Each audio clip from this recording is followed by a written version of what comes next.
नमस्कार दोस्तों मैं राकेश आज आपसे बात करने जा रहा हूं बेंजामिन नेतन्याहू की लीडरशिप स्टाइल और कैसे उन्होंने इजराइल को मजबूत राष्ट्र बनाया। दोस्तों इस वीडियो में अंत तक बने रहिए, बहुत बेहतरीन जानकारी मिलेगी। चैनल को सब्सक्राइब कर लें, दोस्तों के साथ शेयर कर दें और वीडियो को लाइक कर दें, क्योंकि आपका एक सब्सक्रिप्शन हमें मोटिवेशन देता है इसी तरह की ज़बरदस्त जानकारी को लेके आने के लिए। क्या एक छोटा सा देश चारों तरफ दुश्मन देशों से घिरा हुआ, सीमित संसाधन, लेकिन फिर भी दुनिया का सबसे ताकतवर सेनाओं में शामिल। ये कहानी है इजराइल की और इस कहानी के एक प्रमुख किरदार हैं बेंजामिन नेतन्याहू।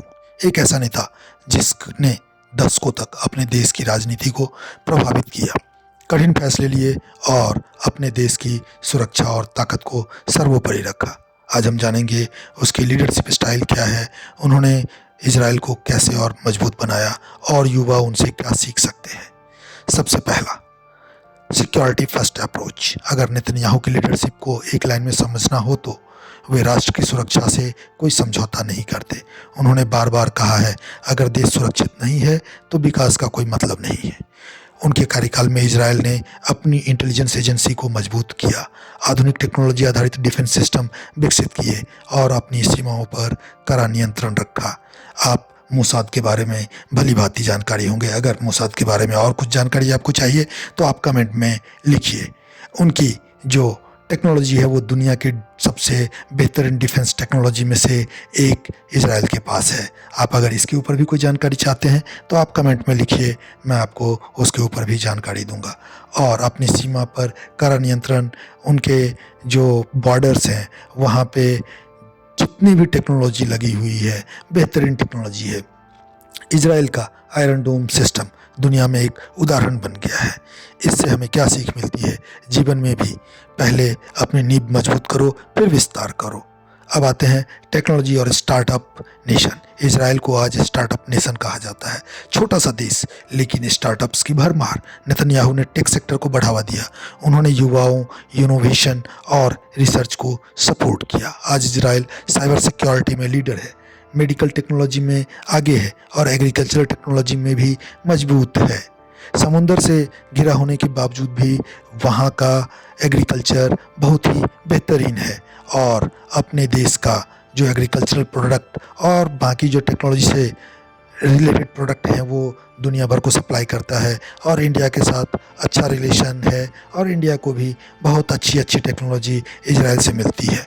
उन्होंने विदेशी निवेशकों को आकर्षित किया और अमेरिका सहित कई देशों से रणनीतिक साझेदारी मजबूत की। आज इंडिया के साथ एग्रीमेंट हो रखा है जिसमें इंडिया से जो हमारे स्किल्ड लेबर्स हैं वो वहाँ पे जा कर के जॉब कर सकते हैं। इजराइल ने इंडिया को प्रायोरिटी लिस्ट में रखा है। मैसेज साफ है, छोटा देश होने से फ़र्क नहीं पड़ता अगर सोच बड़ी हो। International relationship, strategic diplomacy.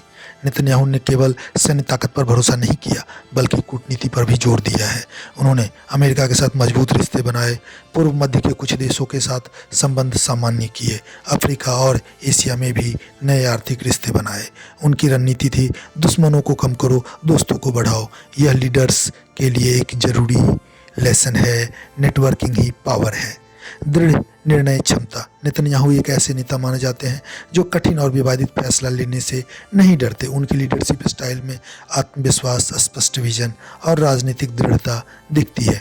उन्होंने कई बार अंतर्राष्ट्रीय दबाव के बावजूद अपनी नीतियों पर डटे रहे। यहाँ सीख है, अगर आपका विजन स्पष्ट है तो आलोचनाओं से डरना नहीं चाहिए। विवाद और आलोचनाएं, हर मजबूत नेता के साथ विवाद भी जुड़े रहते हैं। नेतन्याहू भी इससे अलग नहीं रहे। उनकी नीतियों की आलोचना हुई, राजनीतिक चुनौतियां भी आई, लेकिन उनकी खास बात यह रही कि उन्होंने हर संकट के बाद वापसी की। असली लीडर वही है जो गिरकर भी उठे। युवाओं के लिए सीख, तो आज के युवा नेतन्याहू से क्या सीख सकते हैं? राष्ट्र या अपने लक्ष्य के प्रति प्रतिबद्धता दिखाओ, टेक्नोलॉजी और इनोवेशन को अपनाओ, कठिन फैसले लेने की हिम्मत रखो, नेटवर्किंग और स्ट्रेटजिक सोच बनाओ, आलोचनाओं के बीच भी फोकस बनाए रखो। दोस्तों, लीडरशिप केवल पद से नहीं आती बल्कि विजन, साहस और निरंतरता से आती है। बेंजामिन नेतन्याहू की लीडरशिप, चाहे आप उनसे सहमत हो या ना, लेकिन यह ज़रूर दिखाती है छोटा देश भी बड़े विजन से दुनिया में प्रभाव डालता है। अगर आपको यह वीडियो पसंद आया तो लाइक करें, शेयर करें और कमेंट में बताएं आप किस लीडर पर अगला वीडियो देखना चाहते हैं। चैनल को सब्सक्राइब कर लें। यह मेरा एक बार आपसे पुनः विनती और आग्रह है। जय हिंद।